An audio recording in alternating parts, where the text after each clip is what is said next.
Geometry Star is considered by many to be the hardest achievement in Geometry Dash. Not only do you need the skill to build a rate-worthy level, but you also need to be really lucky for the chance of Rob rating it. I have a time limit of 72 hours, so... On hour 1, I immediately got to work with a layout. If you don't know, a layout is basically like the backbone of every Geometry Dash level, consisting of basic gameplay and structuring. In total, this layout would end up taking me around 1 hour and 30 minutes to finish, and I used the song Cloudscape by Geoplex. With that out of the way, I started building the block design for the first part. I went with some sort of RGB design. Ooh, I like that, man. I added some low opacity structures in the background, as well as some hand-drawn stars and clouds. Oh, and one more important thing to mention are these like flipping lines. The last thing I would need to do would be to copy-paste everything and hopefully make a decent part.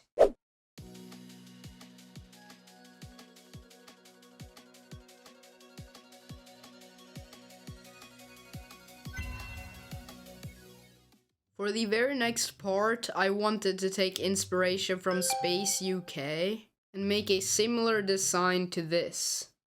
So I began building, placing down some white and black blocks for the base. I added some colorful flickering outlines, as well as the main part of the design, which are these objects. After designing, I just filled in the empty blocks with my design. One thing that I found really cool was how the objects were moving in this part of Glorious Fortress, so I thought I'd add something similar. Next up, I added some saw designs and some air decoration. At this point, I'd already been building for multiple hours, so I decided to add these wavy blocks in the background and then call it a day.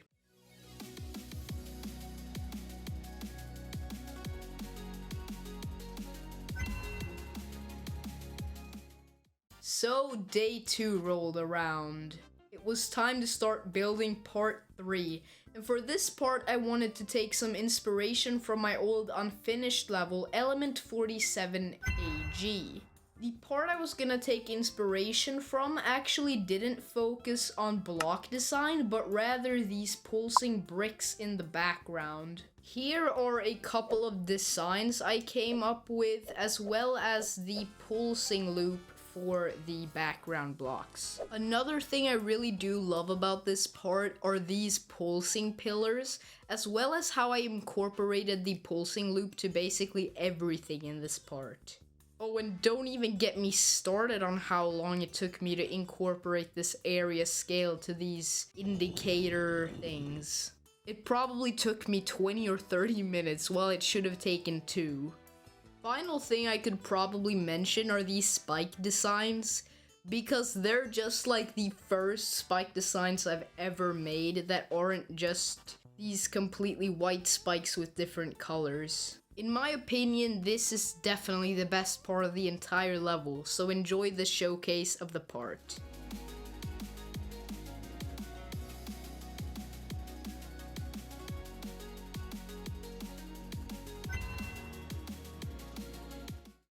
After part 3, there's a short break in the song, and it goes something like this. So basically what I did was add a particle object with some stars. I added some glow beams that would fade in and out, and I added some blue orbs and pads to sync to the music.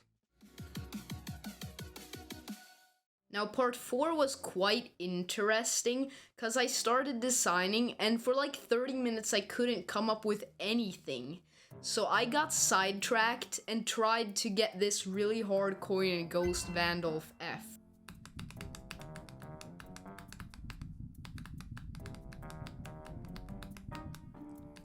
Yay, I did it.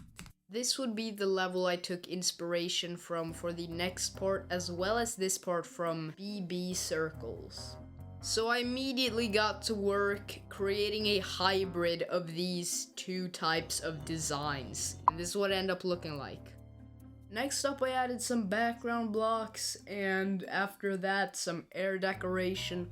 Plus, I decorated the orbs slightly and added these neat looking saw designs that are kind of just a glow mess. I'm not gonna lie, this part is kind of just a 5-second filler. After this, I started working on the ending for some reason, and this ending would be very inspired by Amaranth's 2-hour-long level. I added a ton of like scribbles, if you could call it that, with this like lantern and these like bricks. And well, yeah, that's basically it. It's pretty cool.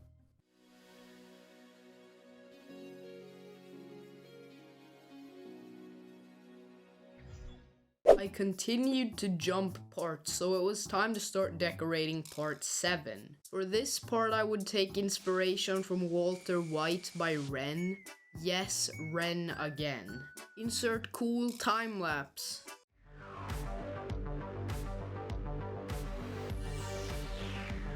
I'm not even gonna lie, this design is kind of weak. Hopefully I can make it stronger with background decoration and such. So adding is what I did. I added a ton of air decoration and the most structuring you will see in this entire level. Overall, this part might have been a bit static and maybe even quite a bit over decorated. It's still pretty nice though, but yeah.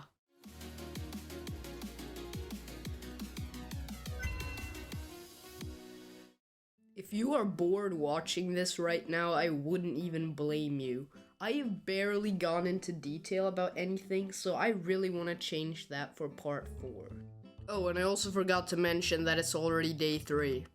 I decided to bring my favorite pulsing effect back, but this time make it rainbow. And also use 2 different slope objects to make it less repetitive. After creating the design, I went ahead and copy-pasted it everywhere and added my signature background blocks, because what is a part in a level without background blocks? Now let me give you a creating hack. Basically, what you want to do is head over to the saw panel, and you want to go ahead and scroll through until you find the pulsing square objects. Now you can take this square object and you can warp it and copy paste it at different heights, and you'll get this really awesome equalizer effect. With the educational part of the video out of the way, I added some background pulses and some arrows. As well as that, I also added some ground spikes, and I somehow forgot to do the saw decoration. I don't know when I did that, but apparently I did that later. And let me just also mention something crazy. I built this entire part without using a single piece of glow, I think, which is kind of crazy, bro. Glow is just everywhere, you know?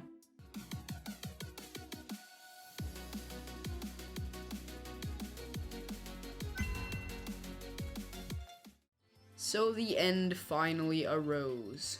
I was really close to completing this challenge after many hours building every day. For the last part, I went with a toxic sewer theme, and these are the things that I added. Man, what a journey.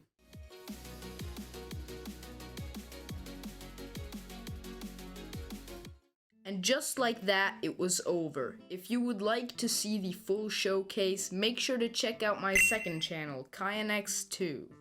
It's been around 2 weeks since I released it, and unfortunately it hasn't gotten a rate quite yet. It has gotten a send from Tricipital though, so who knows, maybe it gets rated in the future. With all that out of the way, thank you so much for watching, and I'll see you next time.